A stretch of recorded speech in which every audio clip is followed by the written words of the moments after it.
I was not aware that 3252 had a faction. They have the 3252 Hollywood, the 3252 That's Wolfpack, right. the 3252 LWO. Yep. Different theme songs, different flags that they throw up for life, forever, for La Raza.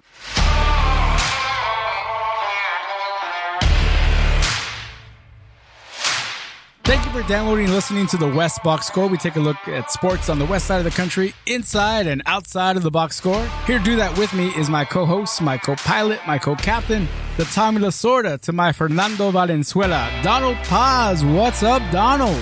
Yo, what up, Alex? How you been, man? I've been good, man. I'm pumped because I'm seeing live baseball on my TV for the moment, so I'm excited about that. Before we bring on the third man of this killer pitching rotation, I got to take a quick moment to ask you to please follow us on Twitter and Instagram at WestBoxScore, and also subscribe, rate, and review us on Apple Podcasts, Google Podcasts, Spotify, or wherever you get your podcasts downloaded.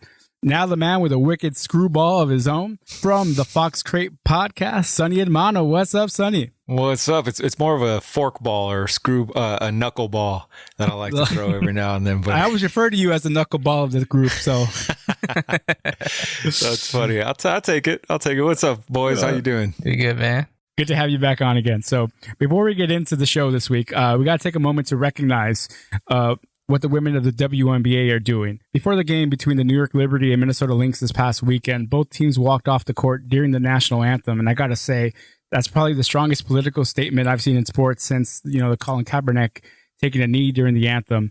But this wasn't the first time the WNBA players have used their platform to speak out on social injustice issues. Donald, what have they done in the past? Well, in 2016, the Indiana Fever, the New York Liberty, and the Phoenix Mercury were all fined $5,000 each, and each of the players were fined $500 for wearing black t-shirts during the pregame warm-ups. It was in the wake of recent shootings and to protest against police brutality. The WNBA at the time said that the shirts were violating the league's uniform policy. However, though, I believe because of some media reports and I'm assuming a lot of backlash at that time too, the former WNBA president and the league also ended up rescinding the fines.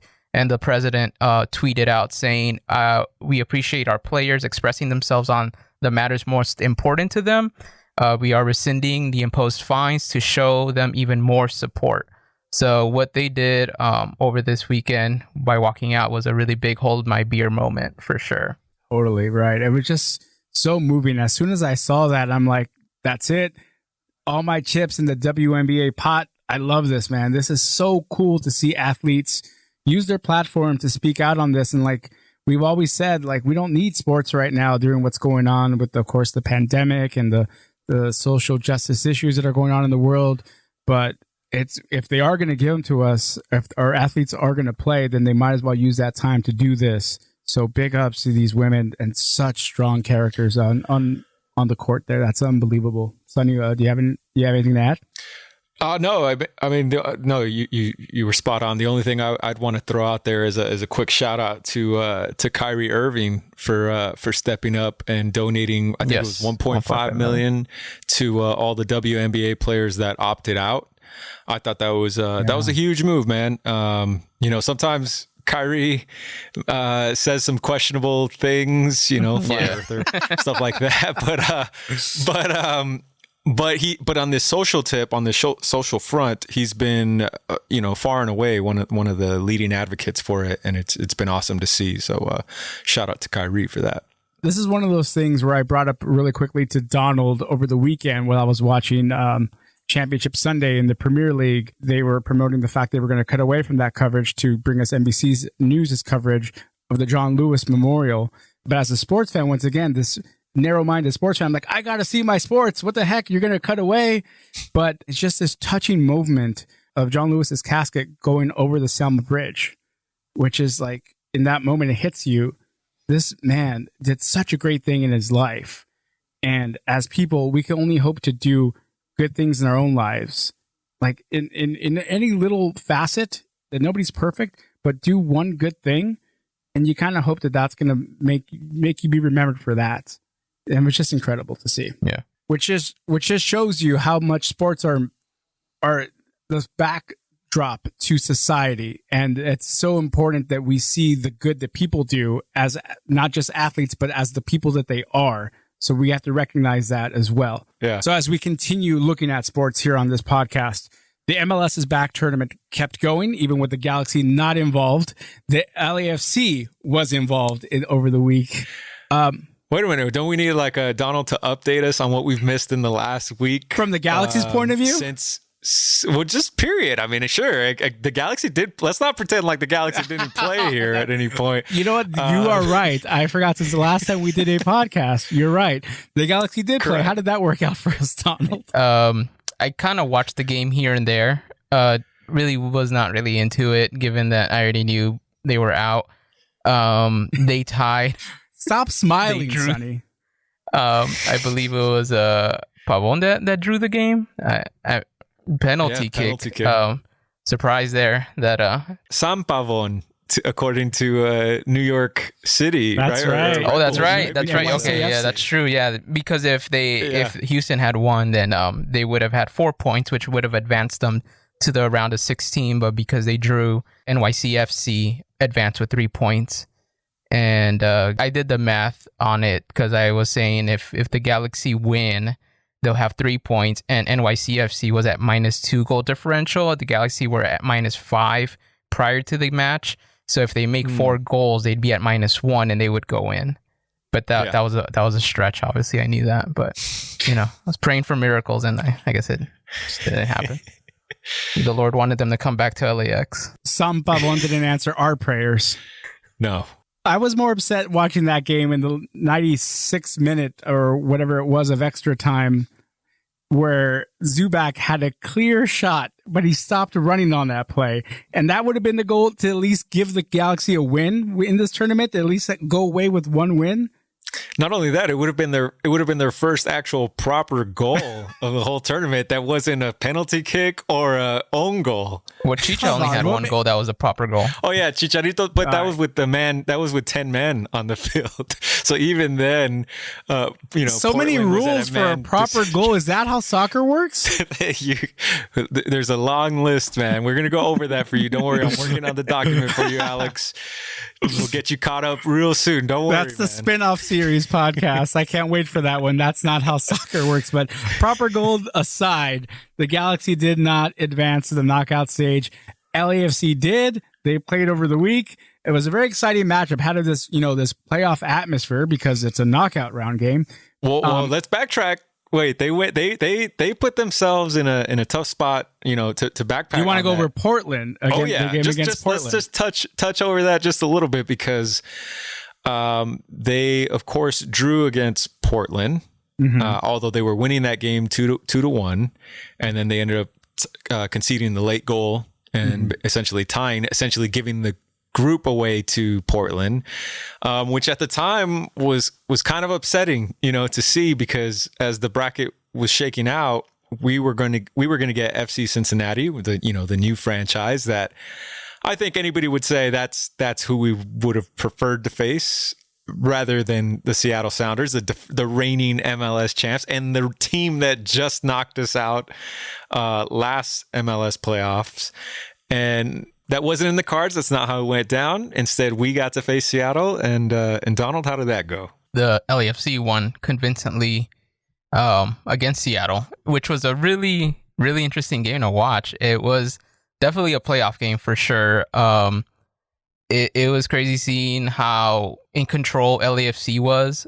And at times, I kind of was wondering, if they would run out of gas, because I feel like that's the only thing that would have helped Seattle. Seattle, I would give them props for passing and dribbling. I was so amazed on how they were able to pass the ball to each other. Of course, because I'm doing the comparison to the Galaxy and how they just don't have that. It just feels like they knew where each other was when they gave the ball up. The only thing with the Seattle Sounders is they didn't have a finisher. They didn't know how to finish, and that's credit to the LAFC being able to step their defense up. They knew how to drop back. They protected the goal, almost close to a clean sheet, but definitely a very impressive performance by LAFC. Obviously, I think the only negatives would be that Rossi had a lot of opportunity to put that game away, like by a long shot, probably like 5-0. And it just didn't happen. But, he definitely got his goal in, and I thought it was really great. I feel like if LAFC keeps playing like that, I don't see why they don't win that tournament.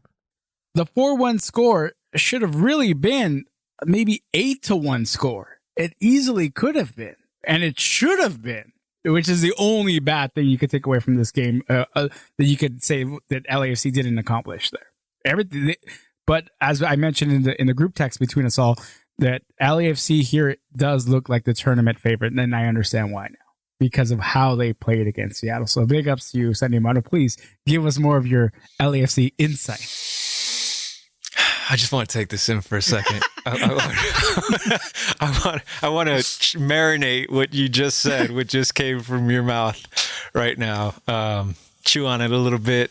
Enjoy it. And I, as a Galaxy fan, I hope this is the last time I have to say it, but I don't think it will. There's going to be a future soundbite that will be repeated on this show for episodes to come. I hope you know I will be cutting this section out. There's just random drop-ins of that. That's right. What can I say about this game? It was frustrating. It was frustrating. There were many positives. Let me start with the positives. The first thing is finally LAFC did not wait to get punched in the face first. As they had all previous 3 games. They kept conceding goals early on in this tournament throughout the entire group stage. And the fear was that if they did that against a team like Seattle or a better team, you're playing with fire. You might not be able to come back as easily. So they went up, and that was great. It was a great penalty kick taken by Rossi. And it set the tone early. I think we came out the gates with the right attitude, with the right approach. And yet, as you guys kind of have already mentioned, we should have been up 4-0 at halftime or shortly after halftime. And so that was the frustrating part, is that, as our finishers were not finishing, one of the most dangerous scoreline in football or soccer in the history of the game is 2-0. It's just something about psychologically that score, and I'm not talking about 2-0 USA's dominance over Mexico. Like that's a different connotation of 2-0. This 2-0 traditionally or typically is a trap score and dangerous from the leading standpoint. Right. Again, because there is a lull that just naturally happens. The way the game works, and we'll get to this on our spinoff, as Alex said, that's not how soccer works. But the way the game does work is, as we know, goals are hard to come by for the most part. An exciting game typically is 2-0. 2 goals in one game. Wow, you got fireworks. That's typically how soccer is played. So understanding that, when you do score 2 goals, and if you do score them early, let's just say the second goal didn't come late in the match, but actually you're going into the 70th minute with a 2-goal lead. It always is a trap for the team, because now tired legs play into it. They feel comfortable because it's like, oh, well, we've been dominating this team, or we already are up 2-0. So even if they score 1, right, we're still sitting with the lead. And of course, that's the trap part, because this game, all it takes is one chance, one mistake, one bad touch to create a goal opportunity for the other team. And so in this case, that's exactly what happened. Right. Seattle could not create any chances. They were doing everything wrong. LAFC was dominating. The only thing LAFC was not doing was finishing. So it was 2-0. And then, of course, on just one play, a great cross and a great finish, might I add, against the run of play, just like that, it was 2-1 with 20 minutes. Now the pressure has completely shifted, because now suddenly it's like LAFC has to turn the switch on again, or most teams who are in that position have to try to turn that, whatever worked for them in the first 30 minutes that they got away from, or first 40 minutes, for 60 minutes. Suddenly they have to try to create, but they've lost all the momentum. And now the other team is dangerous because now they have the most dangerous thing, and that's hope or belief. Because now they know, hey, just one more chance and that's it. We have a tie game. Yep. And that damn near happened in this game. If it wasn't for an incredible save by Vermeer, Rudy Diaz volleyed a ball to himself, and Vermeer finally came up with a timely save. But this game could have just as easily been 4-0 at one point, and then just as easily have been 2-2 in the 80th minute or 75th minute. And who knows how that game goes. Imagine being an LAFC player at that point and then conceding the lead 2-0 when you were dominating the whole. Just what that does for you psychologically to have to pretend that didn't happen. A lot of teams can't overcome that. A lot of players can't. It starts getting in their head. Yeah. So, Sonny, how would you feel about your chances against Orlando City, which LAFC will be playing today at 4:30 p.m. If you're listening into this at 4:30 p.m., it started right now. But we're hoping that you're listening to this in the morning when you guys hear this coming down your feed. How do you feel about your chances with Orlando City, Sonny? I think I was more cautiously optimistic as the game against Seattle was approaching. I was like, oh man, okay, I know we can beat this team, but will they execute? With Orlando, not to take your foot off the gas a little bit, because you can get caught by any of these teams at any moment, but they don't possess the same quality that I fear as a supporter.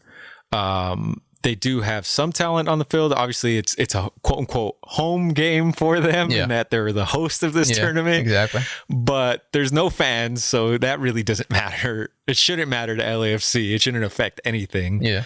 I like our chances.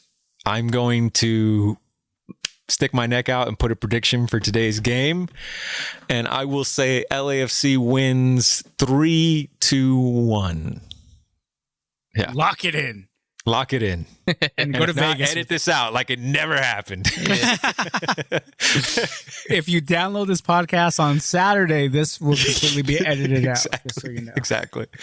Yeah. So save the download on Friday so you can hear the prediction from Sonny Hermano. All right. So before we move on to baseball, we have some more football news to talk about.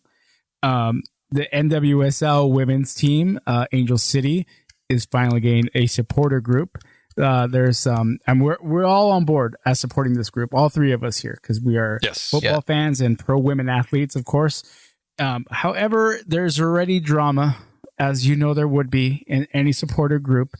That is mainly coming from the Galaxy supporters, because the person in charge of the official supporter group for the Angel City team is the wife of director of the 3252, Marco Rojas. His wife, Lindsay Rojas, is in charge of this Angel City NWSL LA group.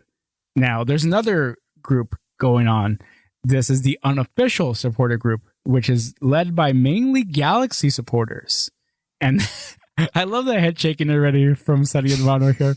There's already a civil war between supporter groups between the LA Galaxy and LAFC supporters, which I was hoping when the supporter group finally came together for this women's team, Angel City, that we could put our petty differences aside.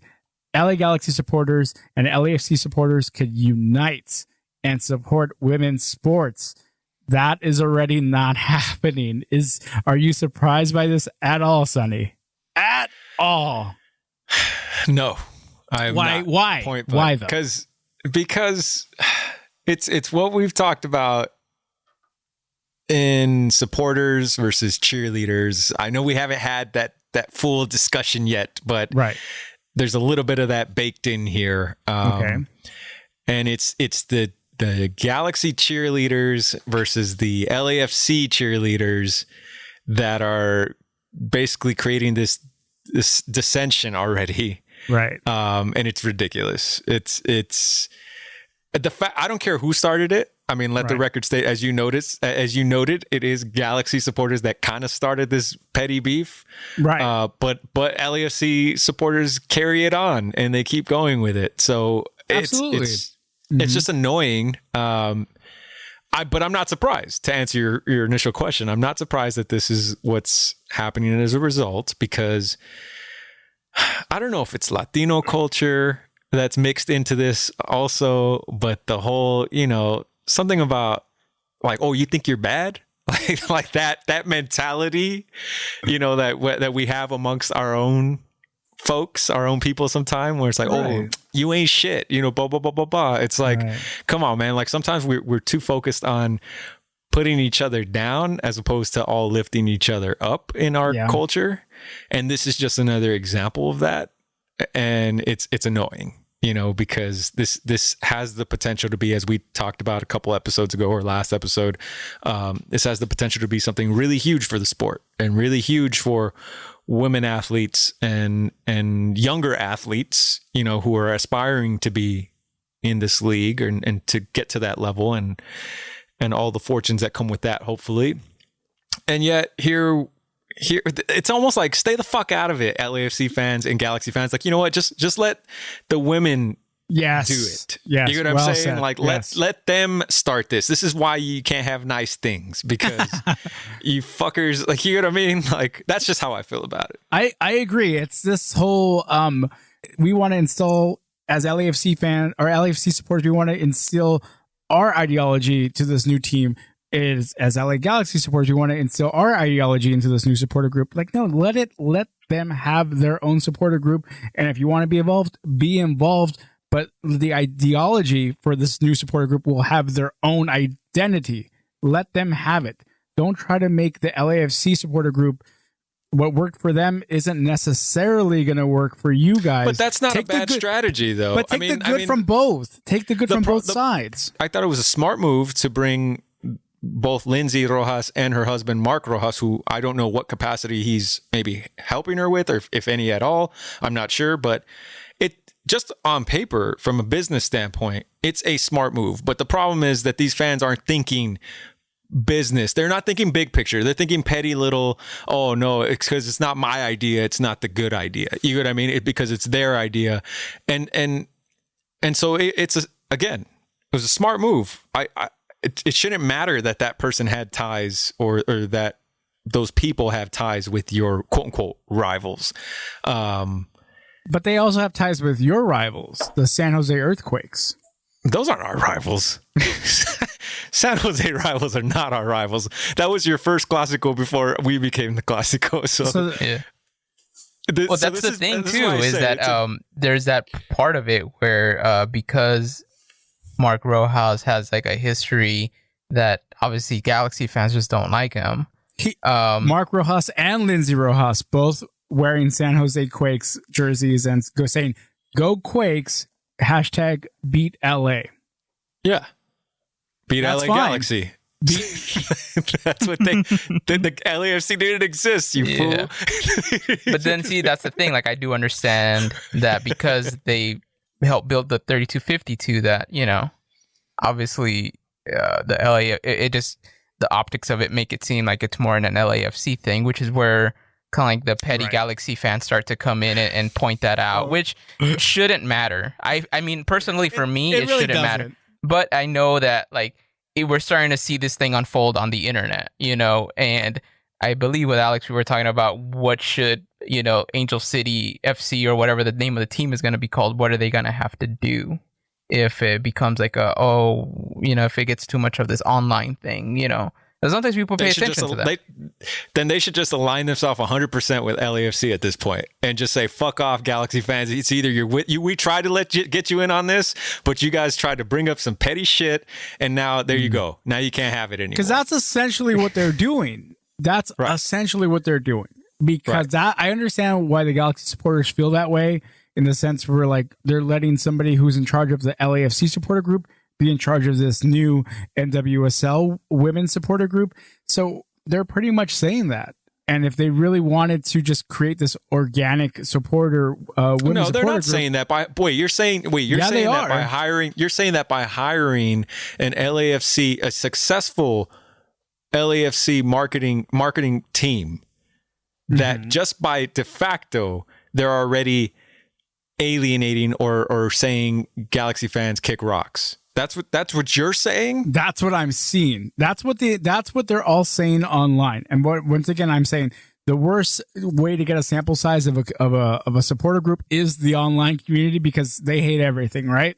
Yep. However, Donald and I will speak as Galaxy supporters. We don't care who's in charge. We will support the women's team. However, the optics of it look that way online. And that's when you look at these online supporters are saying, well, I'm not going to, these are Galaxy supporters saying this online. I will not be a part of any supporting group that Mark Rojas is involved with. By that, I mean, yes, it's petty. I admit it's so dumb. However, that's a potential supporter you're losing now just by having an LAFC supporter on this committee. But like, that shouldn't be the reason. That shouldn't be the reason to then take Mark Rojas off. That's that supporter problem. That's not the. You got to think big picture.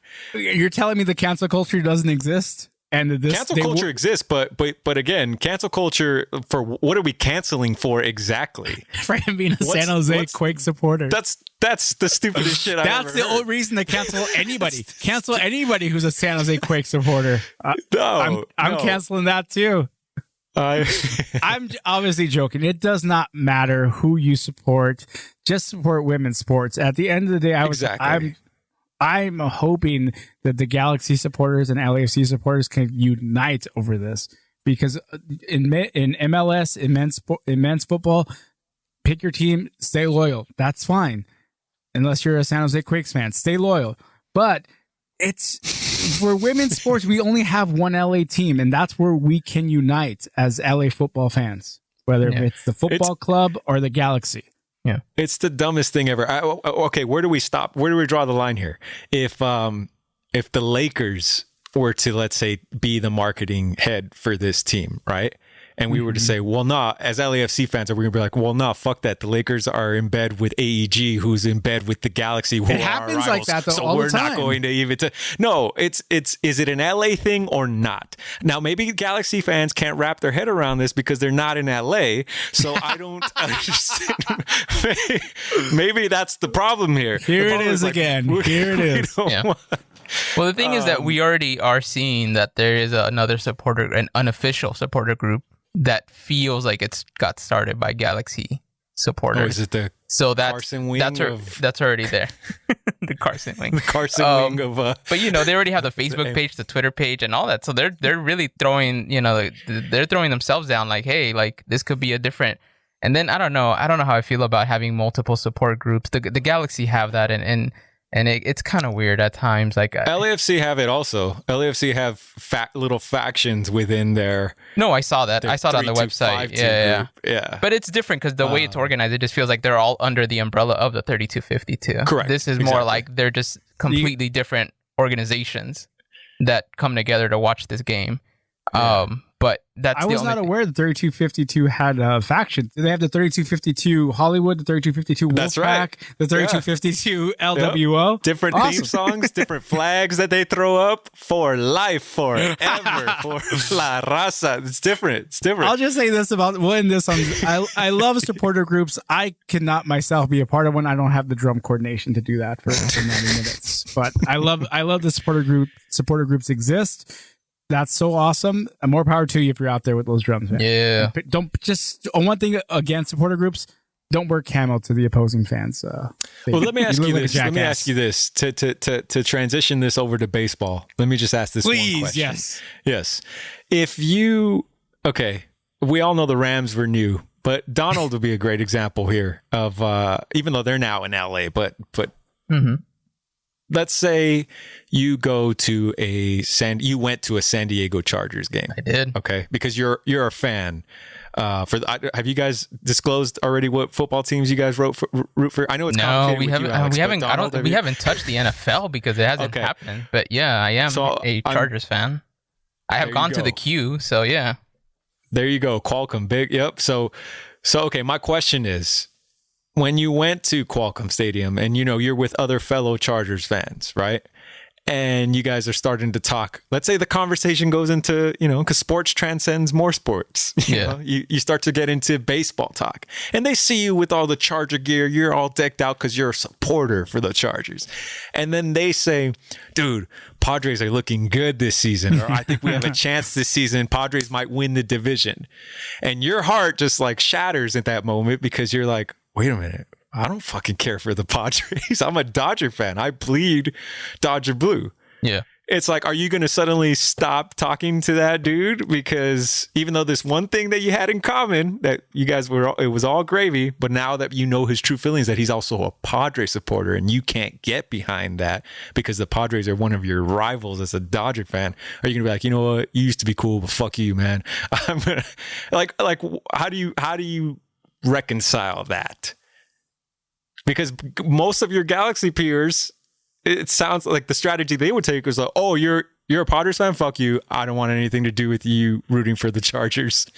And I'm just going to go root for them by myself with the people who think like I do over here in this section. Right? Yeah. I mean, honestly, when the transition happened to LA, it was a big old thing on the internet. Definitely there was like a big division amongst San Diego or San Diegans or whatever it is. I keep thinking of Anchorman. San Diegans. San Diego.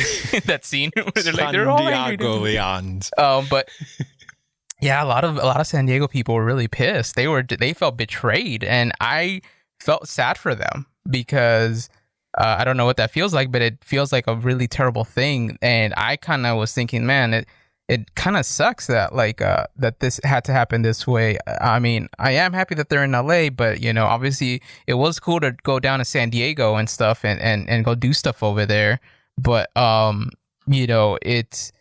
one of those things where there was a huge thing, and there was like online all the time. There would always be someone trolling and saying, hey, like, we're not going to support this team anymore, or hey, like, stop calling them the LA Chargers, just say Chargers, or say SoCal Chargers, or say, but don't mention that it's an LA team because, I'm from San Diego and I'm still hurt and all that. And obviously I would, have to push back and be like, dude, you got to get over it. I'm sorry. You know what I mean? Like, it is what it is. Like, I wish I could make things different, but I can't. And a lot of people were going back, and there was a lot of that happening amongst Charger Reddit, Charger Facebook groups. Like, seriously, like, it was all back and forth amongst San Diego people and LA people, kind of like saying, hey man, like, it sucks, but oh well. But San Diego people would always be like, stop saying LA Chargers. So yeah, it was crazy, but it happened. And then now I think in year 5 or whatever we're in, like, everybody's cool. And now like, hey, this guy's from San Diego. He doesn't really trip anymore. He's like gotten used to it. I mean, everybody assimilates. So I think that's what's going to happen. I think overall, like, once the team gets launched and the years happen, everyone's going to just assimilate and be like, yeah, whatever. Yeah. I hope you're right. But I brought up that point just to exemplify like how ridiculous this can become. It does get ridiculous. It did get ridiculous that first year, like almost that first 2 years. It was like, oh my gosh, like, I can't post anything LA Chargers because I'm gonna get a bunch of comments about like, hey, stop. It's like gang sets. Pretty like, much. Don't wear that color hat around. Yeah, exactly, like, dude. It was like that. I'm like, man, this is crazy. I can't really be happy for this team. It's insane. But then again, soccer's a different sport, and soccer is just a different breed of fans, I think. And yeah, you're right. It might not even settle that way. Football culture. Going on now to baseball culture, the Dodgers kicked off their 2020 season, 60-game season. We're 4 games in for the Dodgers. They're 2-2 after. Oh playing, no! What? As of right now, as of right now, because we're recording, we're about a few hours away from the Dodgers playing the Houston Astros, which I'm sure is going to have a lot of fireworks. That one's scheduled to go 9 innings. And so we're excited to see what happens there. So by the time you hear this on Friday, we'll just talk about the Dodger series against the Giants. And Mookie Betts, is he the player the Dodgers need, or is he the missing piece of the championship puzzle that they need? Donald, what do you think? I think so. I think that he definitely sparked the bats. Usually when the bats get cold with this Dodgers team, they tend to stay cold throughout the game. But it was cool seeing him hustle. It was, I mean, just as far as just seeing the game and seeing how he played, and seeing him go up to bat with a dirty Dodger uniform got to show you like how much of a hustle he puts out there that all the other guys don't have, which it's kind of like that tells you a lot. But definitely, I do feel like he definitely makes a difference in the lineup for sure. I also love the little nuance of after he got his first hit as a Dodger, he immediately asked for the baseball because he knows what it means to get his first Dodgers hit and eventually his first, hopefully, Dodgers home run, maybe in Houston. Yeah. So we'll see that in a couple of days. Kike had a big first game. Yeah. We went 4 for 5 with a home run. Yes. And a lot of that power is coming from the mustache. What do you think, Donald? I think he needs to keep that mustache. A lot of people are saying it's reminiscent of the 80s. It's crazy. And he's really working that mustache to his favor. So, yeah, Kike, don't shave that mustache. I think Donald and I got to start growing out our Kike mustache. We do. Sonny, you in on this? You're growing your Kike mustache? I'll let you guys handle that one. How did your Mariners do in their first opening weekend? Well, we were the fortunate ones to face the reigning champions, the Houston Astros, and we, as expected, did not fare too great. I think we ended the 4-game set 1-3.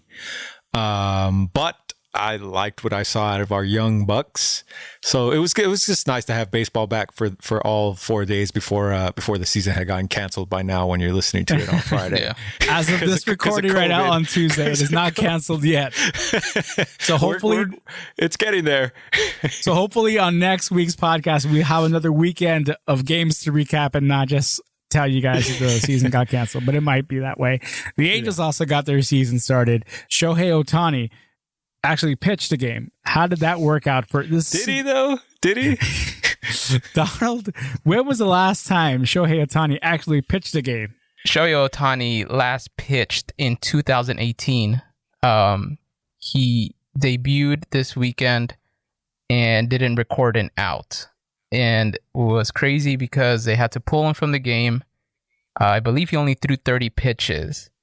The Angels were facing the Oakland Athletics for their opening series. The Oakland A's ended up winning that game 6-4. Mike Trout actually had a pretty good game. He hit a 3-run homer, and he did a sacrifice fly in the 5th inning as well. But unfortunately, it was not enough for the Angels, and looks like Shohei Ohtani was no Tani for sure this debut. So at the time of us recording this, the reason we keep saying that there may not be a season to report on next podcast is because of the news that broke on Monday that there's 15 positive cases of COVID-19 for the Miami Marlins players. Players and a couple of coaches, which one of them I hope is not Donnie Baseball. By all means, save Donnie Baseball. Do you think the season is going to do you think the MLB season will continue to play out all 60 games and playoffs? Sonny Hermano, what do you think? If I had to bet, I'd say no. They already came out with language saying that they're not married to every team playing all 60 games. Wow.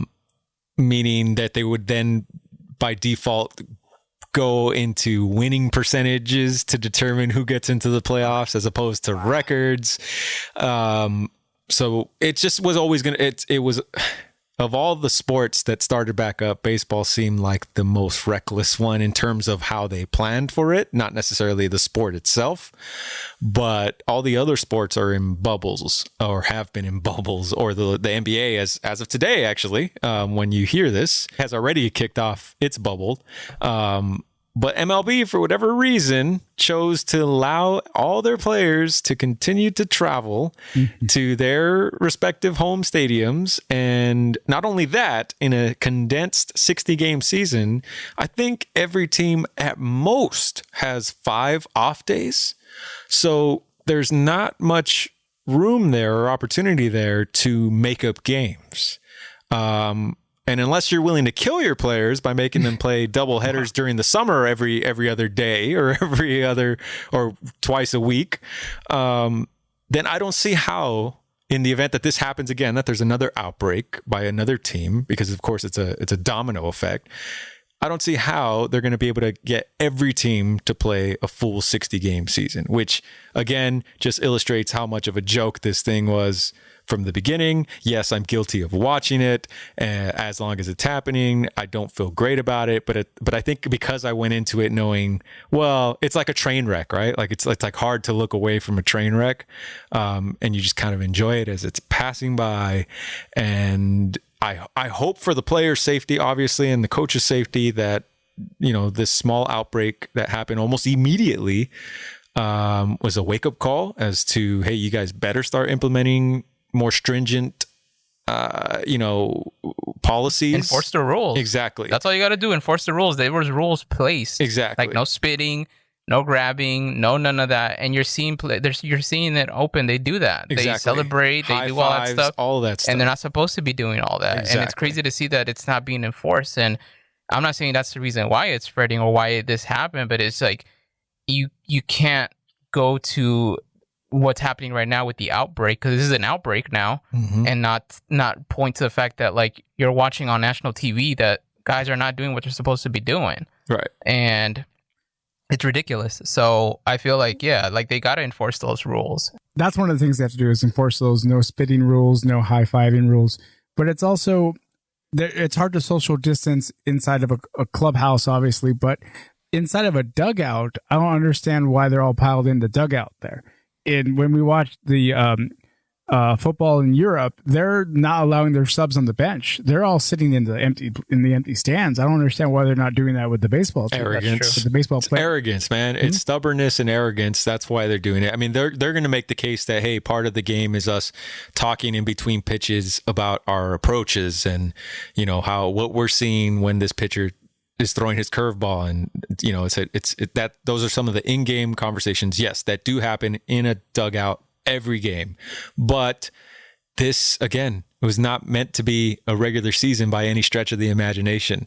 So you have to adjust certain things that you would have been used to getting. I mean, this season, the Astros already had to struggle with not having a live camera feed in their dugout, so you guys have to adjust with not being able to talk over pitches in real time that often. You know what I'm saying? So Yeah, I have a bad feeling. I agree with you, Sonny, that this season's not going to play out. This season's going to probably get halfway at best.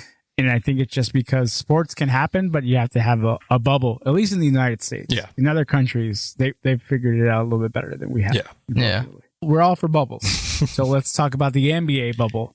They got kicked off last night, Lakers versus Clippers. But before the bubble even blew up, there was already a bubble burst for the Clippers team. What happened to Lou Williams, Donald? So Lou Williams had to quarantine for 10 days, which is making him miss 2 games. Yeah, apparently he had an excused absence to go to, I believe it was a funeral, his grandfather's funeral, if I'm not mistaken.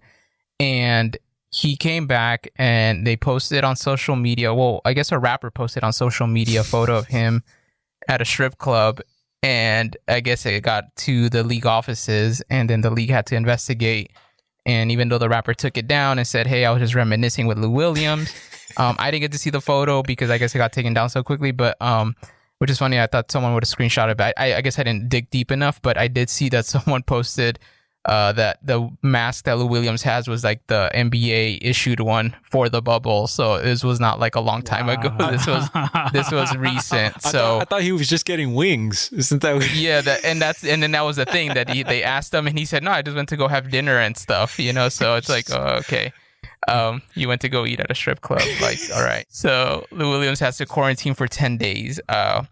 And that's probably the most craziest drama we've had in LA sports right now with the bubble news. We've always kind of felt that something was going to happen in the bubble, right? Like, we always felt like that. And even then, I thought the craziest news we would hear, sorry to cut you off, Sonny, but really quick, the funniest thing I thought we were going to hear is Dwight Howard not wanting to wear his mask inside the bubble. Right? A couple that happened previously. Like, oh, why are you not? What they were gonna? They pretty much told him you got to wear your mask. They snitched on him, I'm in man. the bubble, right? There's a lot of snitching going on inside this bubble. I think, Paul. Sonny, you brought up that there's a hotline, right? Chris Paul. Yeah. What happened with Chris Paul? Well, he's just the NBA's resident snitch, man. What you mean? What happened? So, Sonny, do you feel conflicted going into this NBA bubble season the same way you felt conflicted before the MLS's back tournament got started? You had these feelings of, is it right for us to be watching with everything that's going on, which will always feel that way. But do you feel like this NBA bubble is a little bit safer in their protocol than the MLS bubble has been? Yes. To answer that question, I feel that of all the leagues, the team sports, because we talked about UFC's bubble and what that is and why I felt most comfortable watching those events. But the NBA, I feel, of all the leagues on paper, and not just on paper, just credit to Adam Silver and the Players Association for really working side by side here and rolling out what looks to be a pretty safe or stringent, as we talked about earlier, set of rules to follow, to go by, to adhere to the safety guidelines, the health and safety guidelines. So, I mean, from the daily testing to the, excused absences, but then having to quarantine immediately when re-entering the bubble. I feel like I trust this league the most by far over all the other leagues. Although, again, credit to the MLS, man. They've had, knock on wood, 0 positive tests, I think, for the last 2 weeks, almost since the bubble started or since the tournament started. So, kudos to them. They got rid of filthy FC Dallas because they managed it, and that's great. That was the best case scenario, is that you were able to pull off this event. We have our sports back. We're able to watch, and everybody who participated was safe. I think the NBA has something to follow there, and I think they will for the most part. Hopefully, they're a pretty transparent league, so I think we'll know about it, obviously. But I definitely don't trust MLB, and I definitely do not trust the NFL by comparison. So yeah, I mean, there is still that confliction or that conflicted feeling of, well, is it still too soon? Like, do we really need sports right now? But I do feel that this league, the NBA, that is, of all the leagues, is the best suited to pull this off. Well said there, Sonny. I completely agree with everything you just said there. 100%. And we don't need sports. It'd be great if we can get some aspect of sports, as long as it's done safely and when athletes eventually do test positive, because sometimes there's just no way around it. What's going on with baseball, if you're inside of a bubble, is the only way to keep them safe from actually getting from testing positive and contracting the virus. So bubbles are nothing at least for team sports. That's my view on this. Yeah. So in the NBA bubble, Donald, is pretty much this the Lakers championship to lose? Are they going to win it, or are we just playing scrimmage games until the Lakers play the finals against the Bucks? No, they definitely look really strong. I saw a couple of the scrimmage games, and I just want to say too, as well, from all the bubble teams and all the bubble leagues, the NBA, I think, by far translates the best on TV. They did a good job. Credit to Adam Silver and just everybody involved to get that going. But yeah, the Lakers look really strong. Their starters look really good. Their backups are pretty good. I mean, I could see Frank Vogel have a nice rotation, seeing J.R. Smith and Dion Waiters just come in and get some buckets for a couple minutes was really good. Yeah, I could totally see that being clutch in a playoff scenario. So yeah, I do feel like that this is, like you said, I think this is for them to lose. I don't see a team that could be better than them.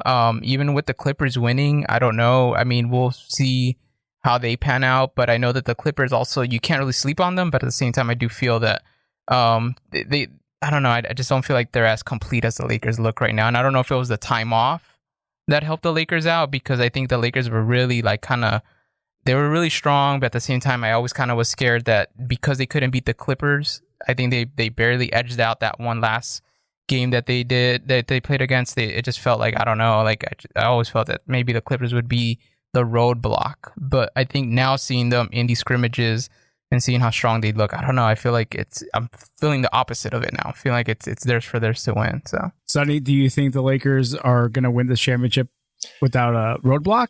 I mean, I think the biggest roadblock to all teams really here is just stay away from a positive test, man.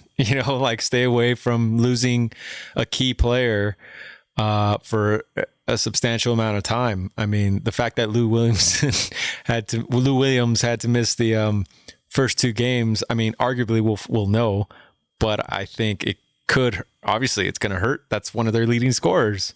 And if we were to be put in that similar situation where, let's just say, God forbid, even somebody like a Kuzma, I don't even want to say LeBron's name because we all know what that would mean, but let's say Kuzma were to get it, or somebody, our third leading scorer, that can hurt. That's the obstacle that I'm afraid of, is the unknown of, oh man, what if one of these dudes turns up with like a positive test and they have to quarantine for the stretch run or something like that, or worse during the playoffs.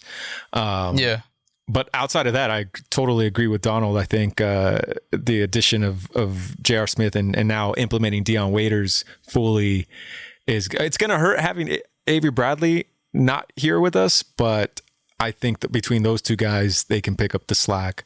And I mean, the key is really Caruso, man. I just want to know what Caruso. That's really it. He's gonna have to step up as a point guard, big time. Yeah. I don't know. I don't see Frank Vogel wanting LeBron to take a lot of that load, because you got to save him for the finals. You know, you got to save him for like at least the Western Finals. You got to save him for that. So Caruso definitely has to step up. We have no Rondo. It's gonna be crazy. No Rondo. Yeah, no Rondo, no Bradley. It's just So it's on Caruso. It's on all the other guards, including J.R. Smith and Dion Waiters, and even Cook. Even though he doesn't get a lot of the pressure, but I mean, if he can come in just to kind of alleviate a little bit, that helps a lot. But yeah, for the Clippers, they're still a threat. Obviously, Lou Williams is their 6th man that would come in and just kind of turn it around with their second unit. And without that, I don't know how they're gonna look. I kind of do feel like, oh man, that's not a good look for them. So yeah, Lou Williams is a factor in that squad. So that's gonna wrap it up for us this week. Thank you again to Sonny Hermano for joining us this week. Check out his podcast, The Fox Crate Podcast. Follow him on Instagram at The Fox Crate.